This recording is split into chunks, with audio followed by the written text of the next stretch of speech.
എല്ലാവർക്കും നമസ്കാരം.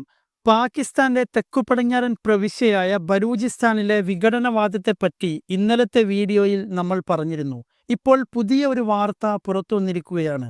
ബലൂചിസ്ഥാനിലെ കാലാത്ത് ജില്ലയിലെ മാംഗോച്ചർ എന്ന നഗരം ബലൂച്ച് ലിബറേഷൻ ആർമി പാക് സൈനികരിൽ നിന്ന് പിടിച്ചെടുത്തിരിക്കുന്നു എന്നതാണ് പുറത്തുവരുന്ന പുതിയ വാർത്ത.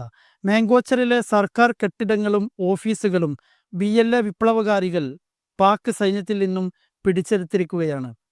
നഗരത്തിലെ പാക് സൈനികരുടെ സൈനിക ക്യാമ്പ് BLA വിപ്ലവകാരികൾ ആക്രമിക്കുകയായിരുന്നു. എന്നിട്ട് പാക് സൈന്യത്തിൽ നിന്നും ചില ആയുധങ്ങളും വിപ്ലവകാരികൾ പിടിച്ചെടുത്തു എന്നും ചില റിപ്പോർട്ടുകൾ പുറത്തു വന്നിട്ടുണ്ട്. കഴിഞ്ഞ കുറച്ച് മാസങ്ങളായി പാക് സൈനികർക്ക് നേരെയുള്ള ബലൂച്ച് വിപ്ലവകാരികളുടെ ആക്രമണം ശക്തമായിട്ടുണ്ട്. ഈ ഏപ്രിൽ 26-ന് 10ഓളം പാരാമിലിറ്ററി സൈനികർ ബലൂചിസ്ഥാനിൽ ഒരു സ്ഫോടനത്തിൽ കൊല്ലപ്പെട്ടിരുന്നു. ബലൂച്ച് ലിബറേഷൻ ആർമി ആ സ്ഫോടനത്തിന്റെ ഉത്തരവാദിത്വം ഏറ്റെടുക്കുകയും ചെയ്തതായി റിപ്പോർട്ടുകൾ വന്നതായിരുന്നു. അതിന് തൊട്ടുമുമ്പ് ഈ കഴിഞ്ഞ മാർച്ചിൽ ജാഫർ എക്സ്പ്രസ് എന്ന ഒരു പാകിസ്ഥാനി പാസഞ്ചർ ട്രെയിൻ BLAയുടെ ആളുകൾ ഹൈജാക്ക് ചെയ്തു. ബലൂചിസ്ഥാനിലെ ക്വറ്റയിൽ നിന്ന് ഖൈബർ പഖ്തൂൺവാലിയിലെ പെഷവാറിലേക്ക് പോവുകയായിരുന്നു ജാഫർ എക്സ്പ്രസ്. 380ഓളം യാത്രികരായിരുന്നു ആ ട്രെയിനിൽ ഉണ്ടായിരുന്നത്.